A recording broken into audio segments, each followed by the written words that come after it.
Seigneur, bonjour. Que Dieu nous bénisse. Nous rendons gloire à son nom pour la grâce qu'il nous accorde d'entrer dans cette nouvelle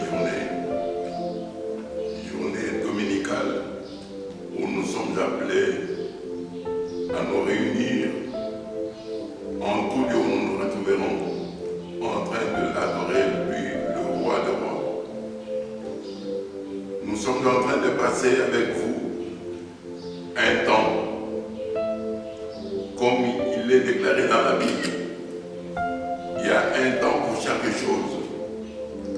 Maintenant, ce temps nous invite à réfléchir, à méditer, à avoir un comportement conséquent. Parce que l'Éternel est en train de parler à son peuple d'une autre manière. Qu'est-ce que nous dirons?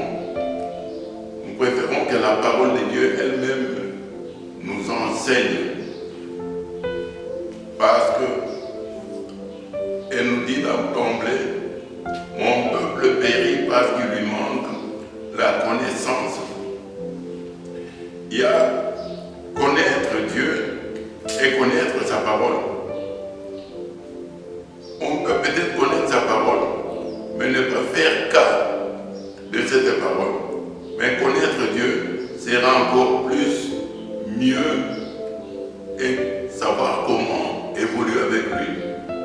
Qu'est-ce qu'il nous dit en ces jours qui sont en train d'évoluer? La parole de Dieu dans Ézéchiel 18, 23, on peut nous lire ça. Ézéchiel 18, 23.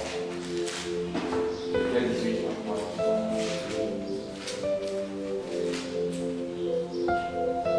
Ce que je désire est ce que le méchant meure, dit le Seigneur, l'Éternel. N'est-ce pas qu'il change de conduite et qu'il vive? L'Éternel nous informe qu'il ne veut pas la mort du méchant, mais le méchant qui se repent, qui s'adonne à une bonne conduite et qu'il vive. Pour l'Éternel, la vision ou le plan qu'il a pour chacun de nous, pour toute l'humanité, est qu'on continue à vivre. Qu'à cela ne tienne, il est le Dieu qui nous invite et qui nous a donné aussi tous les éléments pour nous retrouver en train de vivre selon son plan. Il a établi des autorités dans le pays. Et ces autorités-là nous parlent.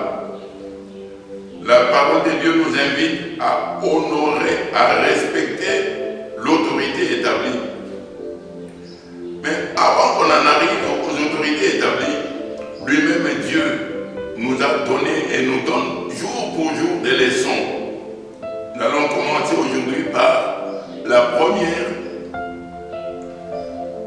que nous retrouvons dans le livre des Deutéronomes 23, 13 à 14.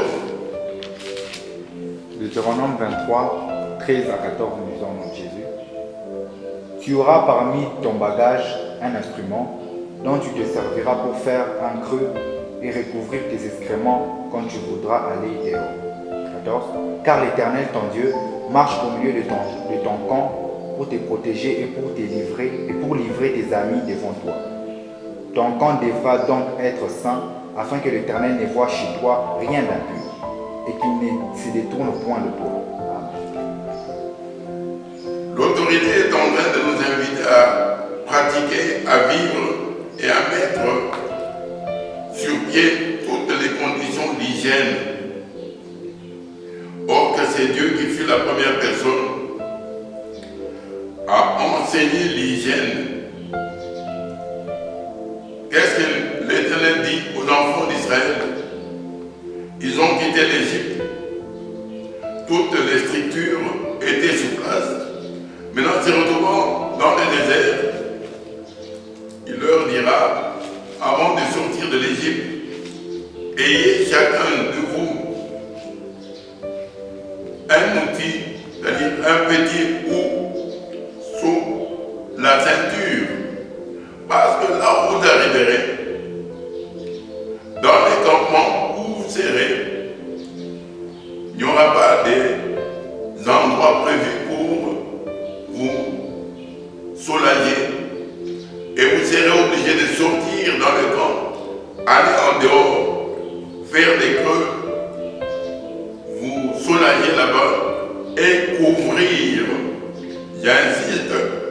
souffrir. Pourquoi l'Éternel nous dit ce matin, il sera en train de passer.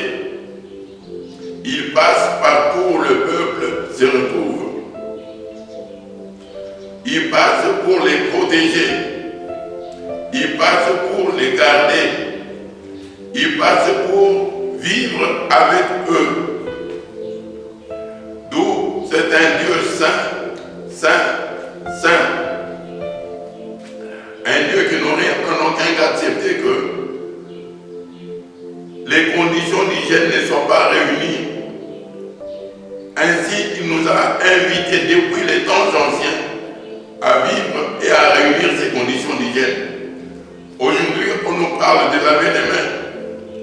On nous parle de nous comporter correctement, avoir un environnement sain, propre. Ce n'est pas venu de l'homme, c'est déjà Dieu qui nous avait invités. Mais l'homme ne fait que élargir cette information. D'où aujourd'hui encore nous réveillons la mémoire du peuple de Dieu et prenons à cœur ce que l'autorité est en train de mettre à notre portée comme information pour l'hygiène d'abord. Or que nous aimons bien prier et Dieu dit, quand je passerai et quand je serai au milieu de vous et qu'il n'y aura pas toutes les conditions d'hygiène, il ne sera même pas avec nous, donc il n'écoutera même pas la prière. Qu'on ne se cramponne pas à la prière, mais ignorant ou faisant fi des conditions d'hygiène. Nous devons obéir et respecter et mettre cela en pratique à la lettre. Étant avec Dieu, maintenant nous pourrons être sûrs, quand les conditions seront réunies, que même nos prières seront écoutées parce que sa présence sera là. Il n'est pas le Dieu qui veut la mort du pécheur. Parce que la Bible dit, personne ne peut dire qu'il n'a pas péché de peur qu'il fasse de Dieu un menteur. Mais allons-nous maintenant nous contenter de demeurer et de pratiquer le péché? Non. Au moins nous devons nous faire violence pour vivre une vie de repentance, une vie où nous devons nous rechercher jour pour jour. Il est le Dieu qui nous dit, recherchez la paix avec tous et la sanctification sans laquelle personne ne verra Dieu. Pas seulement on vivra des conditions d'hygiène, pas seulement on sera en confinement, mais qu'on vive la paix. La paix d'abord avec Dieu lui-même, la paix avec les autorités établies dans le pays, la paix avec nos parents, avec nos familles, avec tous ceux qui vivent avec nous.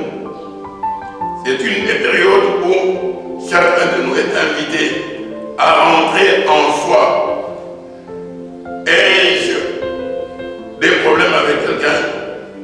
Est-ce que je suis en paix avec tout le monde? Si cela n'est pas le cas, autant chercher déjà à mettre les choses au point, à créer la paix, à ne pas se venger, à ne pas garder des rancunes, à ne pas garder une haine, à ne pas être dans une moindre distraction partant de tel ou tel autre élément et surtout ce qui est exigé par l'Éternel. Nous sommes dans la période où nous n'avons pas vraiment à croiser les bras. C'est une grâce pour nous parce que nous sommes en train de respirer, de voir encore comment rectifier les tirs pour vivre correctement selon Dieu. Une chose que je viens et je viendrai toujours rappeler au peuple de Dieu est que quand il nous a établis, il nous a créés pour un but. Et le but pour lequel Dieu nous a créés, ce n'est pas de nous voir disparaître un jour comme si rien n'était, comme l'herbe de brousse. Non, il nous a créés pour un but. Chacun de nous doit avoir à se poser la question: quelle est la raison d'être pour laquelle l'Éternel m'a créé?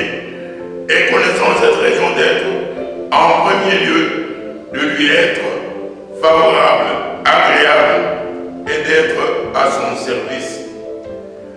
Maintenant, peut-être que quelqu'un se dira: mais les églises sont fermées, comment je vais servir Dieu? Il y a plein de choses à faire pour servir l'Éternel. Il y a par exemple prendre du temps dans l'intercession. Nous avons déjà appris à mettre prise à faire ou à mettre 1 heure de prière avec Jésus. Et si on se donne ce sacrifice-là, on se donne à prendre 1 heure pour les plus faibles, 1 heure de prière d'affilée chaque jour, intercédant pour la nation, intercédant pour le peuple, la ville, l'assemblée, la famille. Je crois que c'est déjà un service qu'on rend à l'Éternel. L'élément qui peut amener à ce que, dans un sens ou dans l'autre, si les moyens nous le permettent, rendre visite à telle ou à telle famille, je crois qu'on est en train de servir l'Éternel. On peut se retrouver pendant cette période où quelqu'un, vous connaissez, il est démuni, il manque de rien. Alors, pendant ce temps, il y a lieu d'intervenir avec ceci ou cela pour le venir en aide. C'est toujours servir l'Éternel. Donc, bien aimé, le temps n'est pas à la récréation. C'est la 1e fois que je répète cette histoire. C'est le temps de rester et de méditer. Qu'est-ce que je dois faire pour être en bénédiction vis-à-vis de mon Père, vis-à-vis de mon Dieu? Il est grand temps qu'on s'adonne à la prière.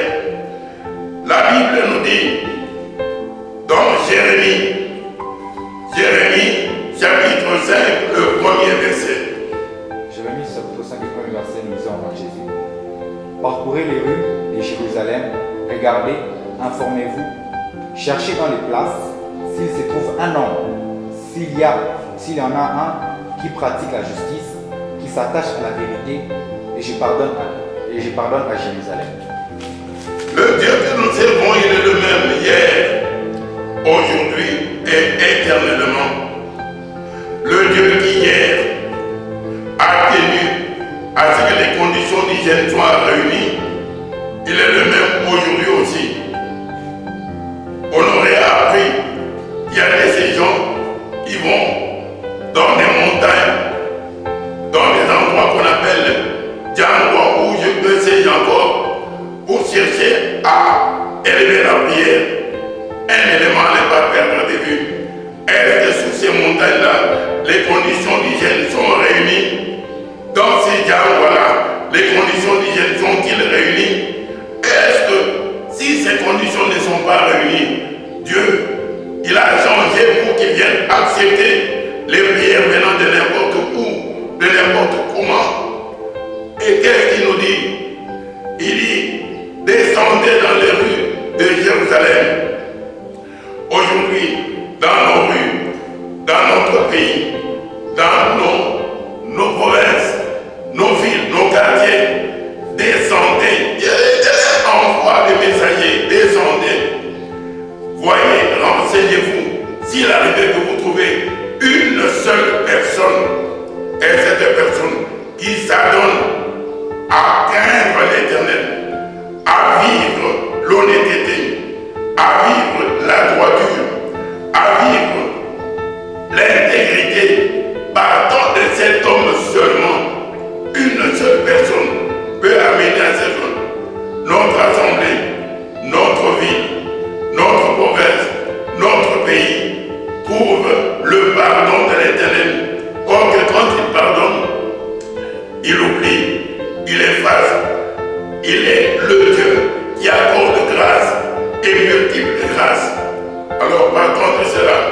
cette personne qu'on peut trouver, elle est déjà là, c'est Jésus-Christ, mais Jésus, il soit en toi, il soit en moi, il soit dans chacun de nous correctement. Le pardon de l'Éternel, nous l'obtiendrons. La visitation de l'Éternel, nous l'obtiendrons. La paix de l'Éternel, nous l'obtiendrons. Et nous vivrons la grâce et la grâce de l'Éternel. Bien-aimés, je reviens pour dire